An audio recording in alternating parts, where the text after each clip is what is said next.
மருத்துவராவது உங்கள் லட்சியமா? தமிழகம் மற்றும் புதுச்சேரியில் கடந்த 8 வருடங்களாக தலைசிறந்த நிறுவனமாக திகழ்ந்து வரும் ஸ்பெக்ட்ரா அகாடமியில் நீட் ரிப்பீட்டர் பேட்ச் 2025-26 ஆண்டிற்கான அட்மிஷன் நடைபெறுகிறது. பிரேசிலில் இன்று நடைபெறும் பிரிக்ஸ் மாநாட்டில் பங்கேற்கிறார் பிரதமர் நரேந்திர மோடி. செயற்கை நுண்ணறிவு பயன்பாடு, பருவநிலை மாற்றத்தால் ஏற்படும் பிரச்சனைகள் குறித்து விவாதிக்கப்படும் என தகவல்.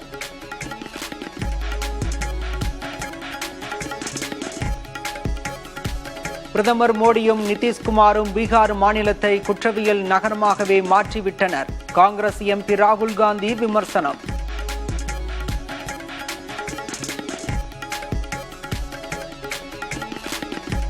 தமிழகம் முழுவதும் ஓரணியில் தமிழ்நாடு பரப்புரை இயக்கத்தில் திமுகவினர் தீவிரம். பரப்புரை பணிகள் குறித்து திமுக நிர்வாகியிடம் கேட்டறிந்த முதல்வர் மு.க. ஸ்டாலின்.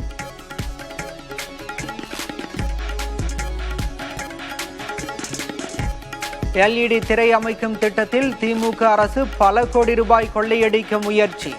ஊராட்சி நிதியில் வெற்றி விளம்பரம் செய்வதாக அதிமுக பொதுச் செயலாளர் பழனிசாமி குற்றச்சாட்டு.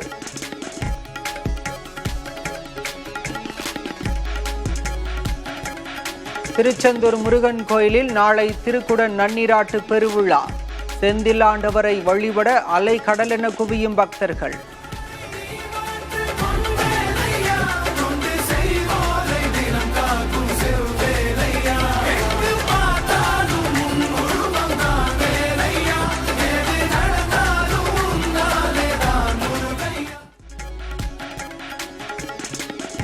தமிழகத்தில் பாஜக ஒருபோதும் காலூன்ற முடியாது. முன்னாள் எம்பி அன்வர் ராஜாவின் கருத்தால் அதிமுக பாஜக கூட்டணியில் சலசலப்பு.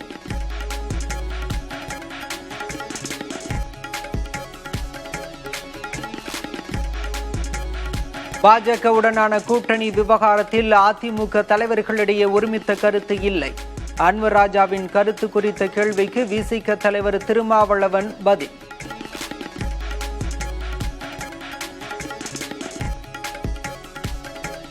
சட்டமன்ற தேர்தலை முன்னிட்டு நெல்லையில் ஆகஸ்ட் 17ஆம் தேதி பாஜக மாநாடு. தென் மாவட்ட மக்களின் ஆதரவை பெற முயற்சி.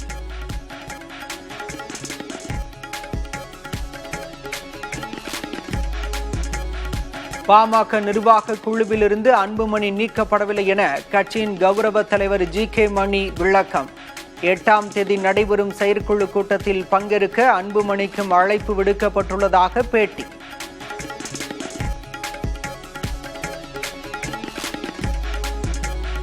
(2026) தேர்தலில் திமுகவின் 50% வாக்குகள் தமிழக வெற்றி கழகத்திற்குத்தான். தாவேக தேர்தல் பிரச்சார மேலாண்மை பொதுச் செயலாளர் ஆதவ் அர்ஜுனா நம்பிக்கை. அண்ணா கூறியதை, பெரியார் கூறியதை, அம்பேத்கர் அந்த கொள்கையை எடுத்துட்டு வந்து ஃப்ரெண்ட்ல நிப்பாட்டி தன்னுடைய ஒட்டுமொத்த தொழிலையும் 300 கோடி ரூபாய் தூக்கி போட்டு வந்து நான் நேர்மையா கொடுக்கும் சொல்லும் பொழுது, முதல்ல எம்ஜிஆர் எப்படி 77 50% திமுக ஓட்டை உடைச்சாரோ, ஃபர்ஸ்ட் 50% திமுக ஓட்டு தான் இங்க தமிழக வெற்றி கழகத்துல வந்து ஷிஃப்ட் ஆகுது. மகளிர் உரிமை தொகை பெற நாளை முதல் வீடு வீடாக விண்ணப்பங்கள் விநியோகம்.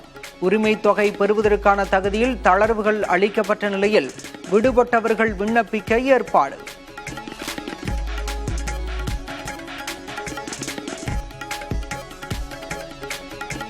திருப்புவனத்தில் கோயில் ஊழியர் அஜித்குமார் காவல்துறை விசாரணையில் உயிரிழந்த சம்பவம். தமக்கு எந்த உயர் அதிகாரியையும் தெரியாது என புகார் அளித்த நிகிதா புதிய தலைமுறைக்கு பிரத்யேக பேட்டி.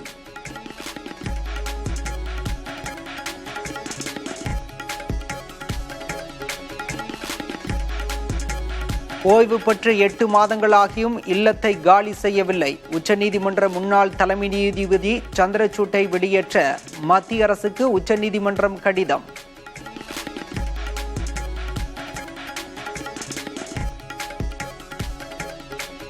கர்நாடகாவின் ஹாசன் மாவட்டத்தில் நிகழ்ந்த திடீர் மாரடைப்பு மரணங்களுக்கும் கொரோனா தடுப்பூசிக்கும் தொடர்பு இல்லை.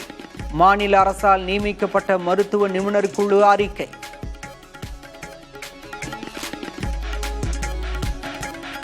இந்தியாவுக்கு எதிரான 2வது டெஸ்ட் கிரிக்கெட் போட்டி தோல்வியை தவிர்க்க இங்கிலாந்து அணி போராட்டம்.